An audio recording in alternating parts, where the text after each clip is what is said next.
My car started making a strange noise last week. I thought the engine was gone, but the fix turned out to be way simpler than I expected. For days, anytime I started the car, I kept hearing this annoying clicking sound. It wasn't loud, but it was constant, and it got worse whenever I accelerated. At first, I panicked. I thought it was something expensive, maybe the engine, maybe the transmission. So I decided to check the basics. Engine oil level, normal coolant level, normal belts, no cracks battery terminals, tight everything looked fine, which made the noise even more confusing.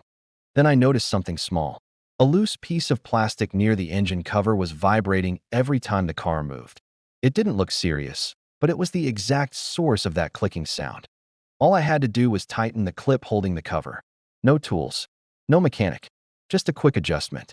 And instantly, the noise disappeared.